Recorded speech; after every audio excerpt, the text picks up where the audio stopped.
मनाने सम्मदंसन संसर्जुत्तानं पंचव्यचारणमार्याणं मायाराधिसुदनानुदेश्यानं वज्ञानं दीर्घं बालरयानं सबसाडं नृत्यकालं अच्छेमि पूज्येमि वन्दामि नमन्सामि दुःखखौ कम्मखौ बहिलाहो सुगैगमनं समाहिमरणं जिन्गुणं सम्पत्तिहो मध्यम् अनेकान्तमयं यस्य मतं मतिमतां मतं सन्मतिः सन्मतिं कुर्यात् सन्मतिर्भोजनेश्वरः। जय बोलिए परम पूज्य आचार्य गुरुवर श्री उमा स्वामी महामंडराज की, परम पूज्य आचार्य गुरुवर श्री विरागत सगत गुरुदेव की, परम पूज्य आचार्य गुरुवर श्री नम्र सगत गुरुदेव की, द्वादशांग जिनवाणी माता की।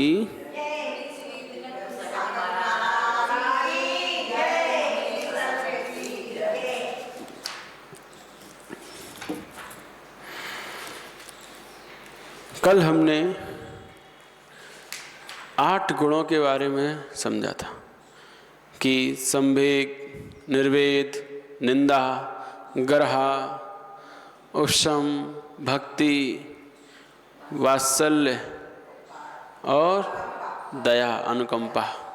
तो ऐसे 8 गुण जिसके अंदर भी सुशोभित होते हैं उसके अंदर वह सम्यक दर्शन विराजमान रहता है, और जिसके अंदर यह सम्यक दर्शन विराजमान रहता है वहाँ लक्ष्मी सदा के लिए अपना निवास स्थान बना लेती है। ये हमने कल समझा था। आज इसके आगे जो 25 दोष कहे हैं सम्यक दर्शन के, उन्हीं को बताते हैं। मूढ़त्रिकम चाष्टमदास्तथा अनायतानि षट् संकादयस्तथा चाष्टौ कुदोषः पंचविंशतिः। 3 मूर्ता हैं। मूढ़त्रिकम 8 मद, 6 अनायतन, 8 संकादि दोष। इस प्रकार सम्यक दर्शन के 25 दोष कहे जाते हैं। अब दोष जो हैं उनका खुलासा अब यहाँ बताते हैं। रागद्वेषा कुला सर्वः क्रूरा हेया जिनागमे यस्तासां या करोत्येव मुपास्तिं मूढ़देव भाग। जो क्रूर देव राग द्वेष से व्याकुल हैं। किससे? राग द्वेष से। जिनके अंतरंग में निरंतर क्रोध, मान, माया, लोभ, कसाय भड़कती रहती हैं। वासनाएं जिनके अंदर हैं, स्त्रियों को साथ हैं, अस्त्र शस्त्र जिनके पास हैं, ऐसे क्रूर देव राग द्वेष से व्याकुल हैं। वे सब जिनागम में त्याग करने योग्य बतलाए गए हैं। जो कोई पुरुष ऐसे देवताओं की उपासना करता है उसको आचार्य देव मूर्ता कहते हैं। ये पहली देव मूर्ता है। भावार्थ अन्य मत में माने हुए देव विषय कसाय उसके अधीन रहते हैं। उनके शास्त्र, उनके साथ शस्त्र, पुत्र, स्त्री, वाहन आदि सब रहते हैं, और ये सब विषय कसाय के चिन्ह हैं। ये देव कुदेव कहलाते हैं। ऐसे देवों की उपासना करना देव मूर्ता कहलाती है। मूर्ता का अर्थ अज्ञान है। देव संबंधी अज्ञानता को देव मूर्ता कहते हैं। तो मूर्ता माने अज्ञानता। जिस व्यक्ति को पता ही नहीं है कि कौन से देव सच्चे देव हैं, किसकी उपासना करना श्रेष्ठ है, कौन की उपासना करने से हम राग द्वेष कसायों से रहित हो पाएंगे, किसकी उपासना करने से हम पापों से बच पाएंगे, मिथ्यात्व से बच पाएंगे, ये सब पता ही नहीं। जो इन सब राग द्वेष से सहित होते हैं, और ऐसे देवों की उपासना करना देव मूर्ता कहलाती है। तो मूर्ता का अर्थ क्या है? अज्ञान। और देव संबंधी अज्ञानता को देव मूर्ता कहते हैं। जिन शासन देव इनसे भिन्न, जो आप बात कर रहे थे ना अभी, उन्हीं जिन शासन देव की बात यहाँ पर आती है कि जिन शासन देव जो देवी देवता यक्ष यक्षिणी हैं वो इनसे भिन्न हैं। जिन शासन देव सम्यदृष्टि होते हैं, ये शांत, मंद, कसाई और जैन भगवान के भक्त होते हैं। जिन शासन देवता तथा मिथ्या देवों में क्या अंतर है, इसका खुलासा आदि पुराण में पढ़िए।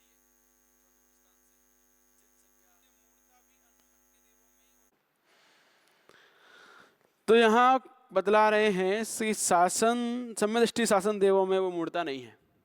इस श्लोक में आशा रखने वाला किसी वर माने वरदान की इच्छा से ऐसे 1 से 2 शब्द दिए हैं, उनसे यही सूचित होता है कि जो लोग सांसारिक विषय भोगों की आशा में लीन रहते हैं वे पुरुष वरदान की इच्छा करते हैं। ऐसे पुरुष मिथ्यादृष्टि होते हैं और वे अन्य मत में माने हुए देवों की उपासना करते हैं। सम्यक दर्शन सम्यक दृष्टि का यथायोग्य आदर सत्कार करना धर्म का मुख्य अंग है। सम्यक दर्शन और सम्यक दृष्टि दोनों का ही आदर सत्कार यथायोग्य आदर करना ये धर्म का मुख्य अंग है। इसीलिए इसमें कभी मूढ़ता नहीं होती है, यह समझना चाहिए। हाँ, यद्यपि चक्रवर्ती शस्त्र घोड़े आदि की पूजा करता है, जब उसके आयुशाला में चक्र रत्न उत्पन्न होता है तो चक्रवर्ती चक्र की पूजा करता नहीं करता, वहां पर जाकर चक्र की और उसके जो रत्न हैं जितने भी घोड़े आदि उन सब रत्नों की, परंतु वह धर्म समझकर उनकी पूजा नहीं करता, केवल उपकारी समझकर उनका आदर सत्कार करता है। ऐसी बहुत सी क्रियाएं हैं जिन्हें मिथ्यादृष्टि भी करते हैं और सम्यदृष्टि भी करते हैं, परंतु उद्देश्य दोनों का भिन्न भिन्न होता है, इसीलिए उनकी क्रिया मिथ्यात्व व सम्यक को पुष्ट करने वाली हो जाती है। तो एक की क्रिया तो मिथ्यात्व को पुष्ट करने वाली है क्योंकि वहाँ वरदान की इच्छा को लिए हुए है, और एक की क्या कहते हैं क्रिया सम्यक को पुष्ट करने वाली है क्योंकि वहाँ पर उसका उद्देश्य उनका परोपकार मानना है, उसका उद्देश्य उनका सहयोग मानना है। जिस प्रकार से हम अपने परोपकारी के पैर भी छूते हैं, उसको नमस्कार भी करते हैं, उसको जय जयंत भी करते हैं, करते नहीं करते, ऐसे ही वहाँ वो चक्र रत्न को परोपकारी समझकर उसको नमस्कार कर रहा है, उसको सम्मान दे रहा है, आदर दे रहा है। ऐसे ही हम सम्यक दृष्टि शासन देवी देवता जो होते हैं उनको परोपकारी उपकारी जिन शासन के रक्षक देव समझकर उनका यथायोग्य सम्मान आदर करते हैं। यह चक्रवर्ती करता है तो हम क्यों नहीं कर सकते हैं? वो चक्रवर्ती तो छायक सम्यक दृष्टि होता है, तो इसीलिए यथायोग्य आदर सम्मान सबका करना चाहिए। जब हम यथायोग्य आदर सम्मान अपने माता पिता का करते हैं, है ना, तो वो भले ही सम्यदृष्टि हो या ना हो, लेकिन सम्यदृष्टि जीव जिन शासन देवी देवताओं का वो नियम सम्यदृष्टि है, जैन भगवान के भक्त हैं, है ना, तो उनका हमें भी आदर यथायोग्य आदर सम्मान करना चाहिए। ये यहाँ पर कहने का तात्पर्य है। वहाँ पर कोई भी मिथ्यात्व आदि का पोषक नहीं होता है, पोषण नहीं होता है। वो कब होता है? उद्देश्य को स्यादवाद लगाना पड़ेगा कि हम किस अपेक्षा से वहाँ क्या कर रहे हैं। यदि हम वरदान आदि की अपेक्षा से उनको नमस्कार कर रहे हैं, सारी पूजा अर्चना कर रहे हैं, तो हम मिथ्यात्व का पोषण कर रहे हैं। और यदि हम उनको उपकारी मानकर कि हमारे जो उपकारी देव हैं ये हमारे जिन शासन की रक्षा करते हैं, जब भी संकट आता है जिन शासन के ऊपर तब तब ये तत्पर रहा करते हैं। जिस प्रकार से पार्श्वनाथ भगवान के ऊपर संकट आया, दौड़े दौड़े आए थे और आकर उन्होंने रक्षा की थी, इसी प्रकार ये रक्षक देव हैं हमारे जिन शासन के, तो ये हमारे उपकारी देव हैं। तो उपकारी देवों का उपकार मानते हुए उनको जय जयंत करना, उनको यथायोग्य आदर सत्कार करना कोई मिथ्यात्व का पोषण नहीं है। ये समझ होना ही सम्यक तो है। ये समझ हो कौन?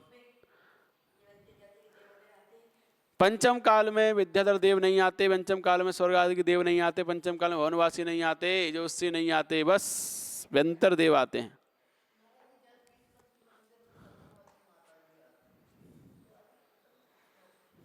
तो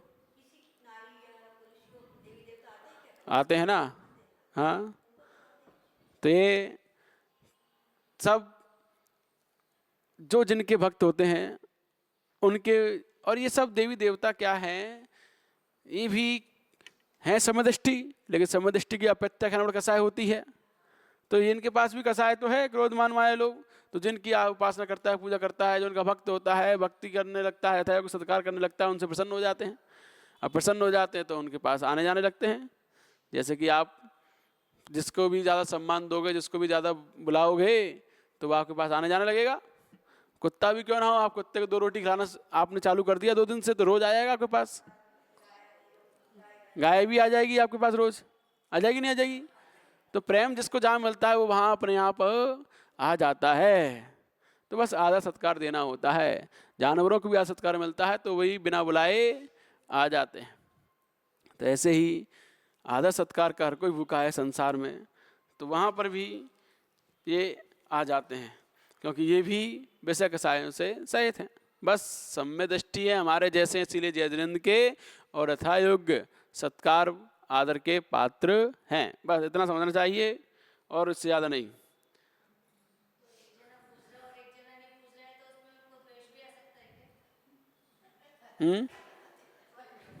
देखिए,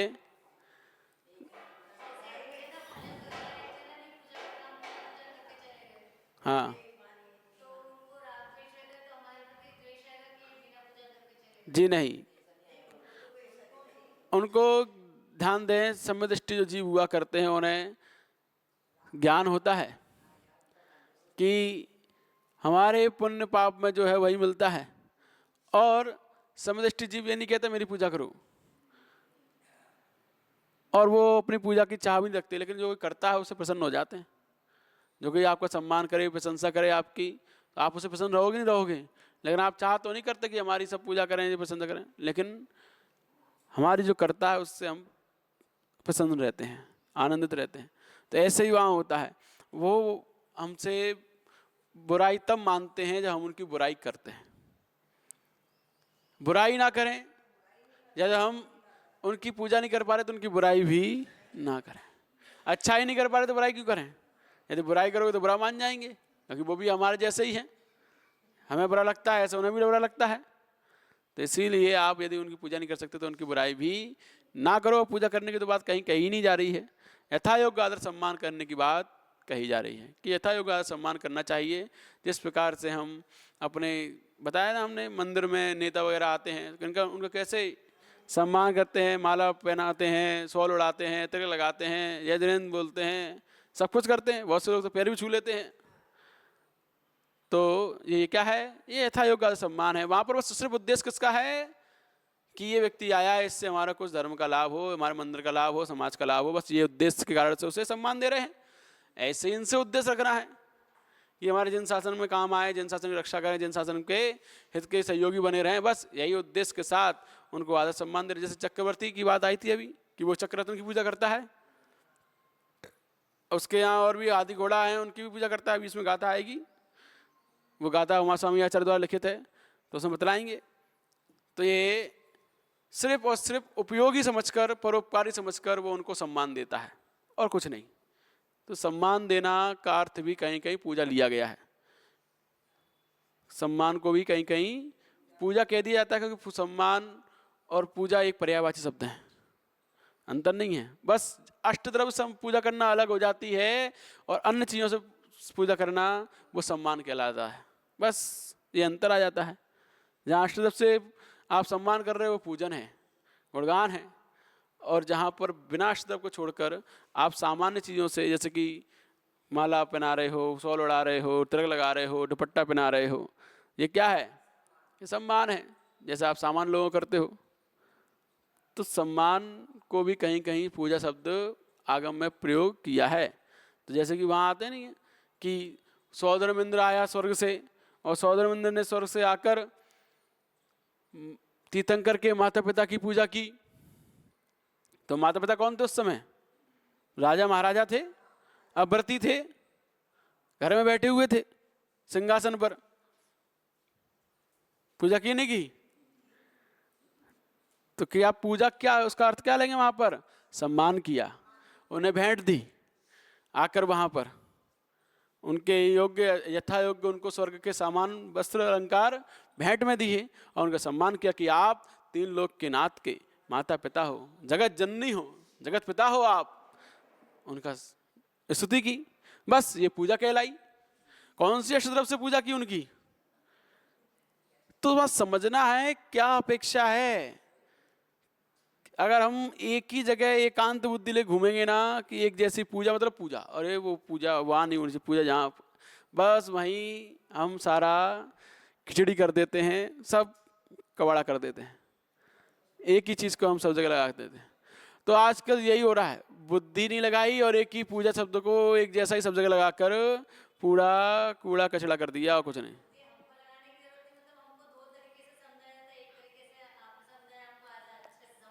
हाँ, तो तो वही तो हम कह रहे हैं, स्यादवाद लगाओ।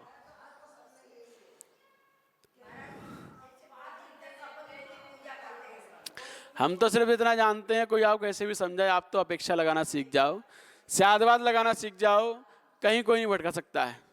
यदि आपके पास स्यादवाद नहीं है, अपेक्षा लगाना नहीं आता है कि किस अपेक्षा से ये कही जा रही बात, यहाँ पर ये किस चीज़ का पोषण कर रहे हैं, है ना, ये अपने पक्ष का पोषण कर रहे हैं या किस चीज़ का पोषण कर रहे हैं, कौन सी अपेक्षा से बात कह रहे हैं, यदि अपेक्षाओं को नहीं समझेंगे तब तक हम भटकते रहेंगे।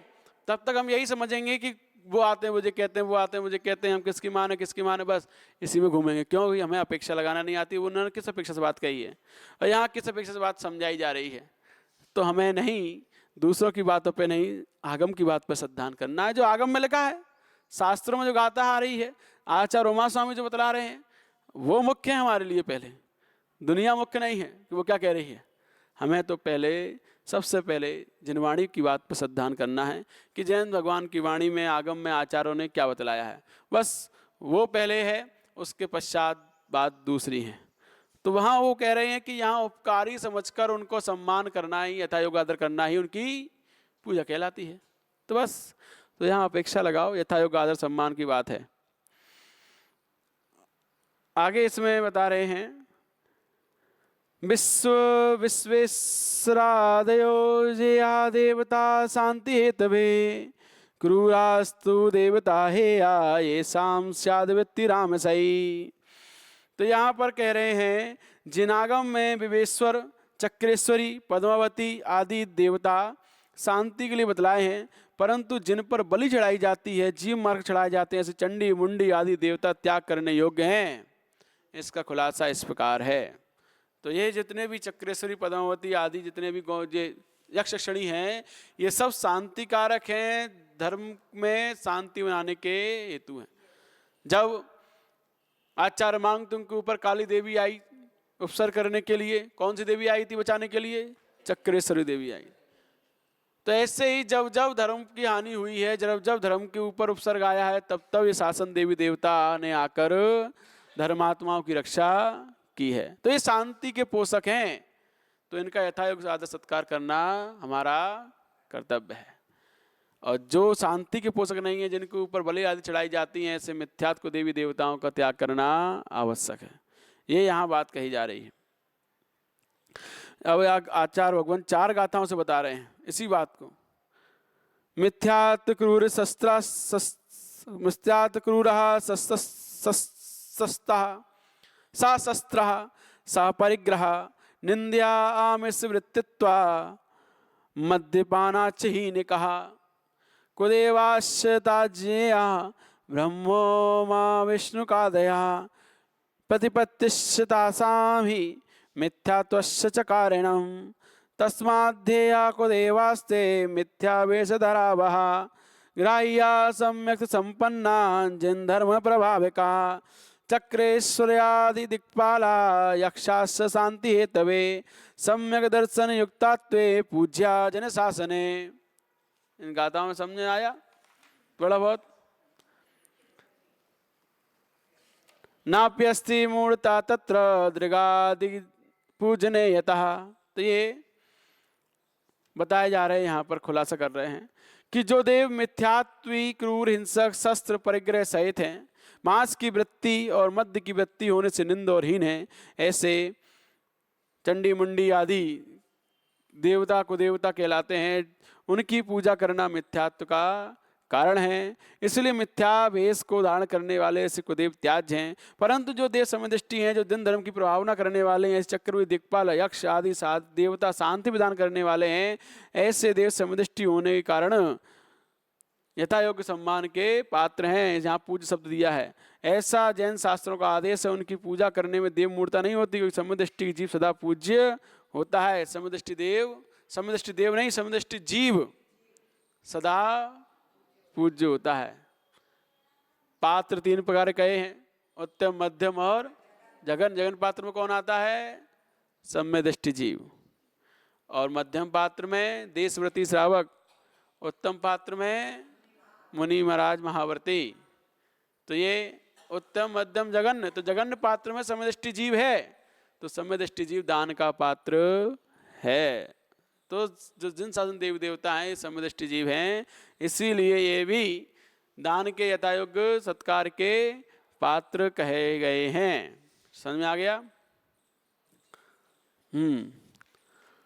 अब यहाँ पर ग्रहण स्नान सूर्याद्यास अश्वस्त्रादिप सर्पणम जानवी सिंधु सस्नानम संक्रांतौ दानमेव च गौमूत्र वंदनम पृष्ठवंदनम वटपूजनम देहलीमित पिंडादिदानम लोकस्य मूढ़ता।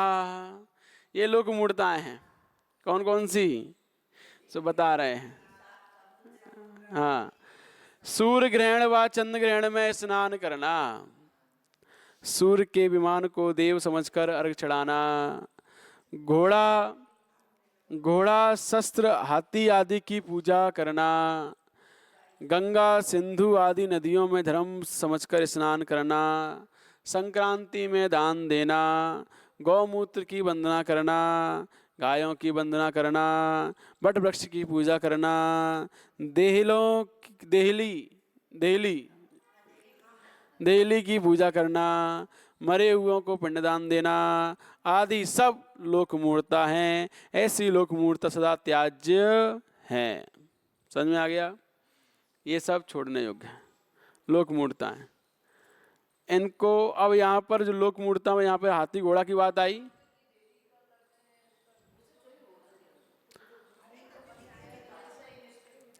मंदिर की देहरी क्या है? मंदिर हमारा जिन चैत्यालय है, और जिन चैत्यालय नवदेवों में आता है। इसीलिए जहाँ पर जिनेन्द्र भगवान विराजमान हैं और उनके विराजमान होने से वह मंदिर भी वंदनीय हो गया है।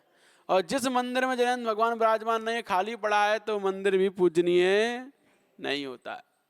तो जिस प्रकार से आपके घर में किसी मुनराज के हार चल रहे हैं और वो बाहर से दिखाई दे रहे हैं रोड पर से, तो लोग जाते जाते यूं करके चले जाते हैं, तो आपका घर भी उस समय मंदिर बन गया है। सब सिर झुका के जा रहे हैं। क्यों? वहाँ अभी कौन है? मुनराज है। ऐसे ही जब तक मंदिर में भगवान विराजमान है तब तक वो मंदिर भी पूजनीय वंदनीय है, क्योंकि वो उसमें जैन देव 3 लोक के नाथ विराजमान, उनका स्थान है वो। तो इसीलिए नव देवता के अंतर्गत जिन चैत्यालय आता है तो मंदिर की देहरी में कोई दिक्कत नहीं है। तो पूजा तो उस देहरी को भी नहीं जाता है ना। हाँ, तो वो बस एक हमारा सम्मान है उसके प्रति, पूजा तो उसे भी नहीं जाता। तो अष्टद्रव्य से किसी को नहीं पूछते हम, सिर्फ देव सास गुरु को छोड़कर, ये ध्यान देना। तो अष्टद्रव्य से पूजा विशेष पूजा कहलाती है, वो सही मायने में। बाकी सब जगह जो पूजन शब्द आया है वो सब सम्मान का अर्थ होता है, ये समझना चाहिए। तो ये सब लोक मूढ़ता हैं, लोक मूढ़ताओं को हमें छोड़ना चाहिए। आगे गुरु मूढ़ता। संग्रंथारंभ युक्ताये मंत्रौषधि विराजिता पाखंडी नस्तद्विनया सुसुता तद्विमूढ़िका। जो गुरु होकर भी आरंभ और परिग्रह रखते हैं तथा मंत्र औषधि आदि से अपनी आजीविका करते हैं, ऐसे पाखंडी गुरुओं की सेवा शुश्रूषा करना, उनकी विनय करना, पूजा आदि सत्कार करना गुरु मूढ़ता कहलाती है। भावार्थ, अन्य मत में माने हुए परिग्रह आरंभ के द्वारा किसी विषय कषायों को पुष्ट करने वाले और मंत्र औषध आदि से जीविका करने वाले कुगुरु कहे जाते हैं। ऐसे कुगुरुओं का आदर सत्कार, पूजा विनय आदि करना गुरु मूढ़ता है। धर्म गुरु तो वीतराग और आरंभ परिग्रह से रहित ही होते हैं। ऐसे धर्म गुरु के सिवाय अन्य सब गुरु को गुरु कहलाते हैं। उनकी पूजा विनय सब गुरु मूढ़ता के अंतर्गत आती है। जिसके हृदय में भगवान अरिहंत देव के कहे हुए तत्वों का दृढ़ सिद्धांत है और जिन्होंने वीतराग भाव को धारण कर समस्त परिग्रह को त्याग कर नग्न मुद्रा धारण की है, तब विषय कषाय आदि अशुभ क्रियाओं का सर्वथा त्याग कर दिया है, वे धर्मगुरु कहलाते हैं। परंतु जिनके हृदय में जिनेन्द्र देव के कहे हुए तत्वों का सिद्धांत नहीं है, दर्शन मुनि के उद्देश्य से तथा ग्रहित मिथ्यादृष्टि होने के कारण जो आरंभ परिग्रह सहित हैं, जो शस्त्र आदि भी रखते हैं, उनको कुगुरु कहते हैं। परम हंस यद्यपि नग्न रहते हैं तथापि आत्मज्ञान के बिना उनके भी आत्मा का तथा अन्य तत्वों का यथार्थ सिद्धांत नहीं होता, इसीलिए वे भी धर्मगुरु नहीं कहला सकते। तो बिना आत्मज्ञान के, बिना जिनेन्द्र भगवान के तत्वों पर सिद्धांत किए हम उनको धर्म गुरु नहीं कह सकते। श्वेतांबरी साधु तो परिग्रह लकड़ी आदि सब पदार्थ रखते ही हैं, इसलिए वे धर्मगुरु हो ही नहीं सकते। जो भगवान जैनदेव देव के कहे हुए तत्वों का दृढ़ सिद्धांत रखते हैं और जो मोक्ष का कारण साक्षात निर्गंत लिंग मानते हैं, ऐसे क्षुल्लक एलक ब्रह्मचारी आदि मध्यम पात्र गिने जाते हैं। यद्यपि उनके आरंभ परिग्रह का पूर्ण त्याग नहीं है, तथापि अधिकांश परिग्रह का त्याग होने से मध्यम पात्र की अपेक्षा भी पूज्य ही माने जाते हैं। उनका यथायोग्य आदर सत्कार अवश्य करना चाहिए। गुरु मूर्ता केवल गुरुओं की सेवा करने से ही होती है। तो एलक क्षुल्लक ब्रह्मचारी को मानने से गुरु मूर्ता नहीं होती। अरे ये तो परिग्रहधारी हैं, है ना, कपड़े पहनते हैं। तो ये भले ही अभी एक देश त्यागी हैं, लेकिन ये जिन धर्म की श्रद्धानी हैं, सात तत्व श्रद्धान रखने वाले हैं, जैन धर्म की बात को मानने वाले हैं, इसीलिए यथायोग्य जिस जो इनकी अवस्था है उस योग्य ये आदर सम्मान के पात्र हैं, पूज्य हैं। ठीक है, नमस्ते, बिल्कुल। वहाँ तो जय जिनेंद्र के ही पात्र हैं, वो जय जिनेंद्र के ही पात्र हैं, जय जिनेंद्र, बस।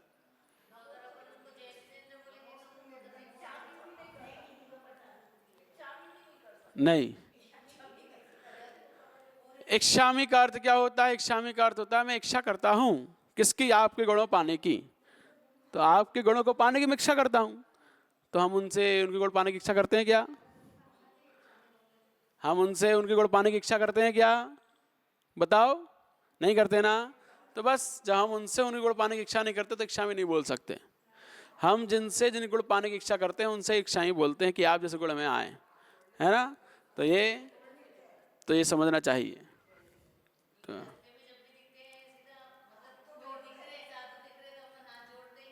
हाँ, वो हाथ जोड़ के जयजन कर लो। आगे 8 मदों के बारे में तो अपने समझा, देव मूर्ता, गुरु मूर्ता और लोक मूर्ता।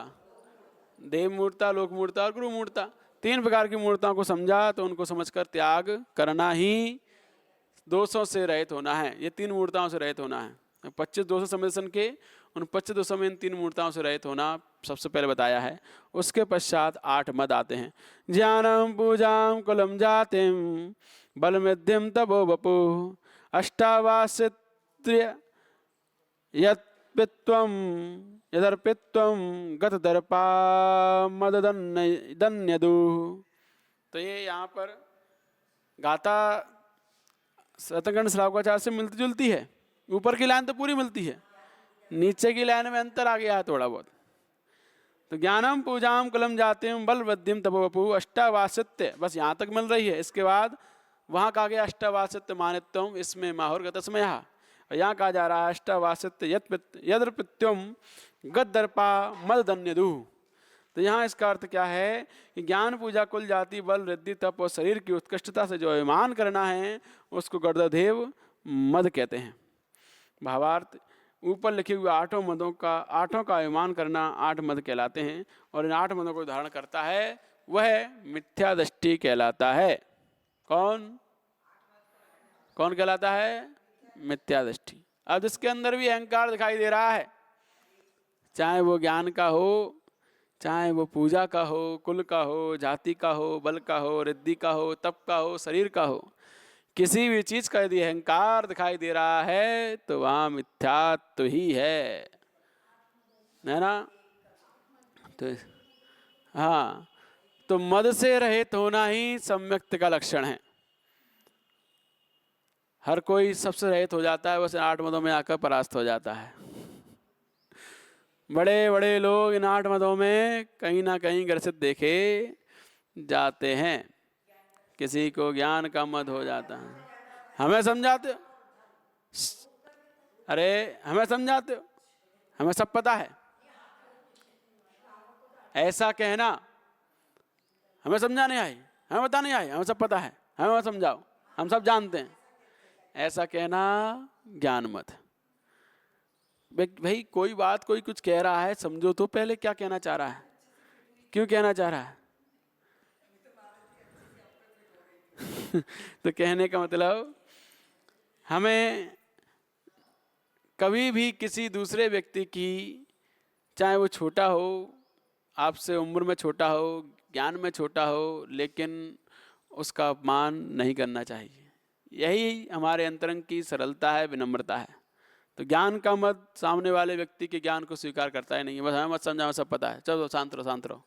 सामने वाले को बोलने का मौका ही नहीं दिया जाएगा, चुप कर दिया जाएगा, शांत रहो, हाँ ठीक है सुन ली तुम्हारी। मतलब वो कुछ बोलेगा भी तो भी उसको हाँ ठीक है ठीक है ठीक है, तुम्हारे जैसे बहुत आते हैं। हाँ तो ये नहीं, वो जहाँ हम जो बोल रहे हैं वो सुनो, वो बात अलग है। वहाँ पर वो पहले अपनी बात पूरी कह लें, उसके बाद अपनी बात कहो तो ठीक है। क्योंकि हम जो कुछ कह रहे हैं और आप बीच में बोल पड़े तो हम क्या बोल रहे थे वो आप सब वो बीच में हम भूल जाएंगे, डिस्टर्ब हो जाएगा, पूरा कथानक खत्म हो जाएगा और आपने जो कहा फिर उसका उत्तर देने हम लग जाएंगे। तो इसीलिए वहाँ इसलिए कहा जाता है पहले आप शांत रहिए, पहले हम जो बोल रहे हैं वो सुनिए, क्योंकि हम अपनी बात पूरी कर लें उसके बाद अपनी बात कहना, जिससे हमारी बात बीच में ख़त्म ना हो जाए, मतलब विषय से विषयांतर ना हो जाए। हम किस विषय पर कुछ कहना चाह रहे हैं, आपने बीच में कुछ बोल दिया और हमने आपका उत्तर देने लगे, अपनी बात खत्म हो गई, जो हमारा विषय था वो खत्म हो गया, दूसरा विषय चालू हो गया, तो विषय से विषयांतर हो जाता है। तो इसीलिए वहाँ बीच में कह दिया जाता है कि भाई रुक जाओ, पहले हमें बोलने दो। तो एक दूसरी अपेक्षा है, तो अपेक्षा लगाओ कौन सी अपेक्षा से बात कही जा रही है ना। तो वहाँ अगर ये अहंकार से कहा नहीं तुम चुप रहो, हम बोल रहे ना वही सुनो, तो यहाँ अहंकार आ गया। तो यहाँ पर समझना है। तो ज्ञान मद, पूजा मद। पूजा देखो मेरी कितनी पूजा होती है, मुझे मानने वाले कितने लोग हैं, मेरा कितना प्रभाव है, मेरे पीछे कितनी भीड़ दौड़ती है, मैं जहाँ भी जाता हूँ वहाँ कितना मेरा सम्मान आदर होता है, ये पूजा मद। तो अपने पूजा मद में अपने से छोटों का अनादर करना, मिलना ही नहीं उनसे, तो ये पूजा मद। जहाँ पर दिखाई दे रहा है वहाँ पर मद है, दोष है।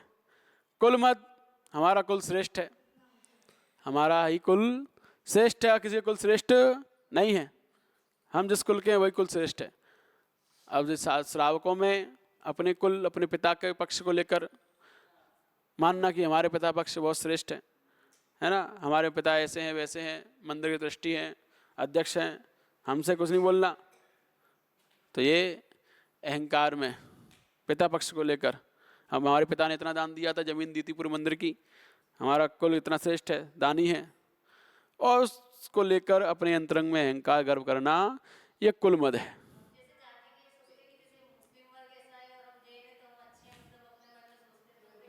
नहीं, ये कुल मद नहीं है, नहीं वो जाति मत भी नहीं आएगा, बता रहे जाति मत।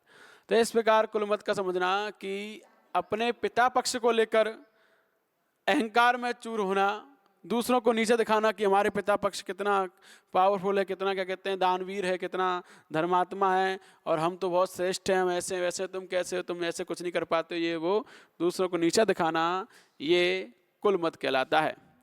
ऐसे ही ये तो साधु श्रावकों में हो गया, साधुओं में कि हमारा कुल, हमारा संघ ही श्रेष्ठ है, तुम्हारा संघ श्रेष्ठ नहीं है, इस संघ के ही श्रेष्ठ हैं, उस संघ के श्रेष्ठ नहीं है, ये कुल मत कि अपना कुल ही श्रेष्ठ है, दूसरा कुल श्रेष्ठ नहीं है, तो अपने कुल को ही श्रेष्ठ मानकर अहंकार में चूर होना।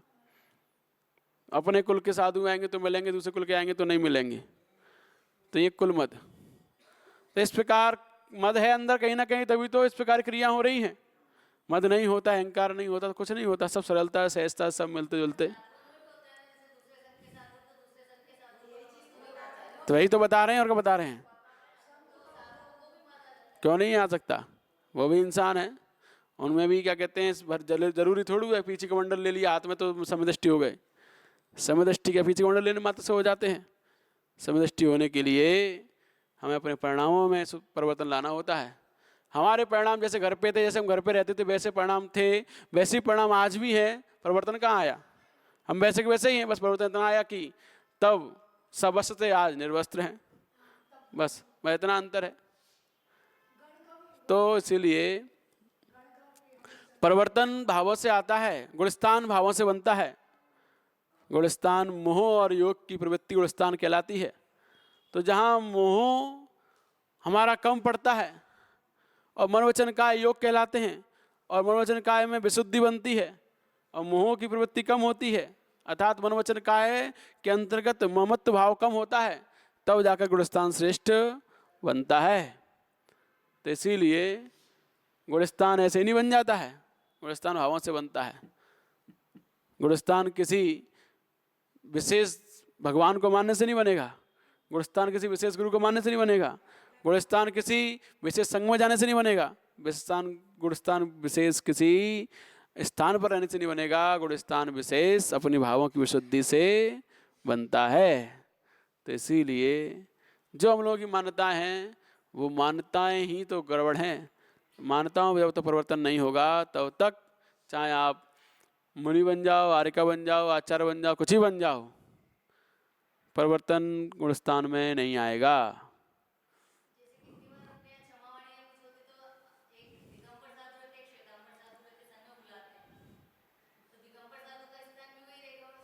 जी नहीं, स्थान तो वही रहेगा, बस थोड़ा अंतर रख दिया जाएगा।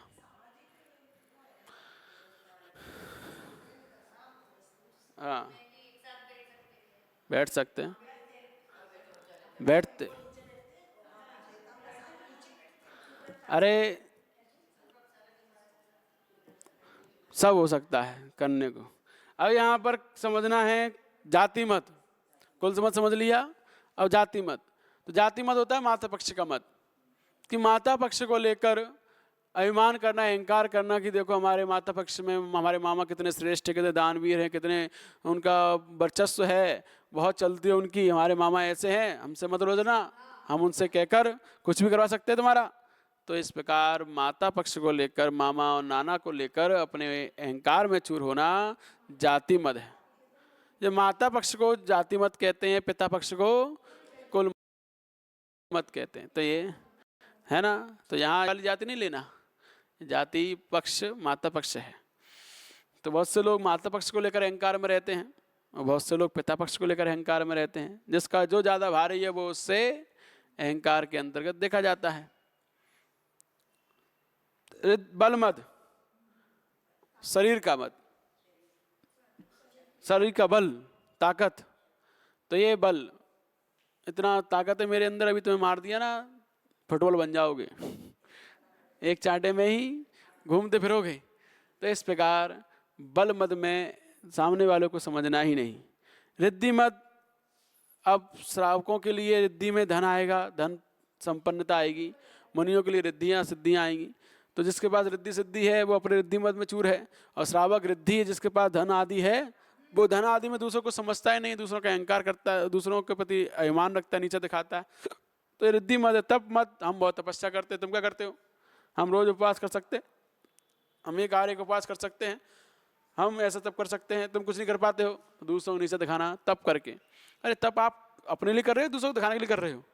किसके लिए कर रहे हो? अपने लिए कर रहे हैं ना, तो फिर क्यों बताना, क्यों क्या हम ऐसा करते हैं, हम ऐसा करते हैं, तो बता कर क्या अपने अहंकार को दिखा रहे हो क्या? तो इसीलिए जो किया जाता है कर्म की निजरा के लिए किया जाता है, ना कि दूसरों को बतलाने के लिए। बतलाया जा रहा है और बतला के दूसरों को नीचे दिखाया जा रहा है, वहाँ पर नियम से मद है। अंत में शरीर मद, शरीर माने रूप मद, अपने सुंदर रूप को देख कर कि हम कितने सुंदर हैं, हमें देख कर हर कोई आकर्षित हो जाता है। हटो पीछे हटो तुम लोग।